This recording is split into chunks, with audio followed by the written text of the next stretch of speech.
ದಕ್ಷಿಣ ಕನ್ನಡ ಜಿಲ್ಲೆಯಲ್ಲಿ ನಂದಿನಿ ಹಾಲು ಉತ್ಪಾದಕರ ಒಕ್ಕೂಟವು ಗ್ರಾಹಕರಿಗೆ ಗುಣಮಟ್ಟದ ನಂದಿನಿ ಉತ್ಪನ್ನಗಳನ್ನು ಶೇಕಡಾ 10% ರಿಯಾಯಿತಿ ದರದಲ್ಲಿ 15 ದಿನಗಳ ಕಾಲ ನೀಡುವ ಯೋಜನೆ ನಂದಿನಿ ಸಿಹಿ ಉತ್ಸವಕ್ಕೆ ದಕ್ಷಿಣ ಕನ್ನಡ ಹಾಲು ಉತ್ಪಾದಕ ಒಕ್ಕೂಟದ ನಿರ್ದೇಶಕ ಕೆಪಿ ಸುಚರಿತಾ ಶೆಟ್ಟಿಯವರು ಮೂಡಬಿದಿರೆಯಲ್ಲಿ ಚಾಲನೆಯನ್ನ ನೀಡಿದರು.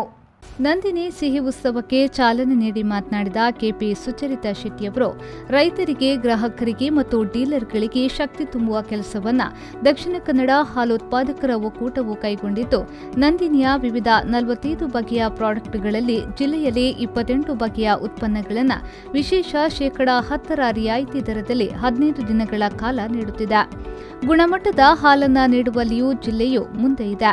ಅವಿಭಜಿತ ದಕ್ಷಿಣ ಕನ್ನಡ ಜಿಲ್ಲೆಯಲ್ಲಿ ದಿನವಹಿ 5.30 ಲಕ್ಷ ಲೀಟರ್ ಹಾಲನ್ನು ರೈತರಿಂದ ಸಂಗ್ರಹಿಸಿ 4 ಲಕ್ಷ ಲೀಟರ್ ಹಾಲನ್ನು ಗ್ರಾಹಕರಿಗೆ ನೀಡುತ್ತಿದ್ದೇವೆ. ವರ್ಷದ 2 ಸಲ ಈ ಯೋಜನೆಯನ್ನ ಹಾಲು ಉತ್ಪಾದಕರ ಒಕ್ಕೂಟವು ಕೈಗೊಳ್ಳುತ್ತಿದೆ. ಮುಂದಿನ ದಿನಗಳಲ್ಲಿ ಹಾಲನ್ನ ಸಂಸ್ಕರಣೆ ಮಾಡಿ ಶಾಲಾ ಮಕ್ಕಳಿಗೆ ನೀಡುವ ಯೋಜನೆಯನ್ನ ಕೈಗೊಳ್ಳಲಾಗುತ್ತಿದೆ. ಕೋವಿಡ್ ಸಂದರ್ಭದಲ್ಲಿಯೂ ಯಾರಿಗೂ ತೊಂದರೆಯಾಗದಂತೆ ನೋಡಿಕೊಂಡಿದ್ದು, ಈ ನಿಟ್ಟಿನಲ್ಲಿ ಡೀಲರ್ಗಳಿಗೆ, ರೈತರಿಗೆ ಮತ್ತು ಗ್ರಾಹಕರಿಗೆ ಆರ್ಥಿಕವಾಗಿ ಸಹಕಾರ ನೀಡಲಾಗುವುದೆಂದು ಹೇಳಿದರು. ಹೃದಯ ಭಾಗದಲ್ಲಿ ನಮಗೆ ಇಂಥ ಒಂದು ಜಾಗವನ್ನು ಮಾಡಿಕೊಟ್ಟರೆ ನಮ್ಮದೇ ಸಂಸ್ಥೆ ಉತ್ತಮವಾದಂಥ ಸುಸಜ್ಜಿತವಾದ ಪಾರ್ಲರ್ ಒಂದು 2-3 ಪಾರ್ಲರನ್ನು ಮಾಡಿ ಯಾವುದಾದ್ರೂ ನೀವು ಸೂಚಿಸಿದಂಥ ಜನರಿಗೆ ಅದನ್ನು ಕೊಡುವ ನಿರ್ವಹಣೆ ಮಾಡಲಿಕ್ಕೆ ಕೊಡುವುದರೊಂದಿಗೆ ನಾವು ನಿಮ್ಮ ಪುರಸಭೆಗೆ ಬಾಡಿಗೆಯನ್ನು ಕೂಡ ಕೊಡುವ ಕೆಲಸವನ್ನು ಮಾಡ್ತೇವೆ. ಅಂದರೆ ಅದರಲ್ಲಿ ಎಲ್ಲ ನಮ್ಮ ಪ್ರಾಡಕ್ಟನ್ನಷ್ಟೇ ಮಾರಬೇಕು. ನಮ್ಮ ಯಾವ MRP ದರ ಇದೆ ಅದರ ಇದರಲ್ಲಿ ಮಾರುವುದರೊಂದಿಗೆ ನಮಗೆ ಪ್ರಚಾರವೂ ಕೊಡಬೇಕು.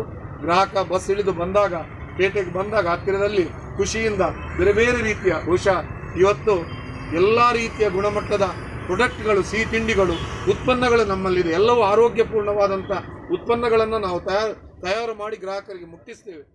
ಈ ಸಂದರ್ಭ ಪುರಸಭಾ ಅಧ್ಯಕ್ಷ ಪ್ರಸಾದ್ ಕುಮಾರ್, ಸದಸ್ಯರಾದ ರಾಜೇಶ್ ನಾಯ್ಕ್, ಸ್ಥಾಯಿ ಸಮಿತಿ ಅಧ್ಯಕ್ಷ ನಾಗರಾಜ್ ಪೂಜಾರಿ, ಮಾರೂರು ಹಾಲು ಉತ್ಪಾದಕರ ಒಕ್ಕೂಟದ ನಿರ್ದೇಶಕ ದಿನೇಶ್ ಪೂಜಾರಿ, ಬಿಜೆಪಿ ಮಂಡಲದ ಪ್ರಧಾನ ಕಾರ್ಯದರ್ಶಿ ಗೋಪಾಲ್ ಶೆಟ್ಟಿಗರ್, ನಂದಿನಿ ಒಕ್ಕೂಟದ ಮಾರುಕಟ್ಟೆ ವ್ಯವಸ್ಥಾಪಕರಾದ ಡಾ ರವಿರಾಜ್ ಚುಡುಪ, ಉಪವ್ಯವಸ್ಥಾಪಕ ಜಯದೇವಪ್ಪಾಕಿ, ಮಾರುಕಟ್ಟೆ ಸಹಾಯಕ ಗೋಪಾಲ್ ಕೃಷ್ಣರಾವ್, ಡೀಲರ್ ರಮೇಶ್ ಪೂಜಾರಿ ಉಪಸ್ಥಿತರಿದ್ದರು.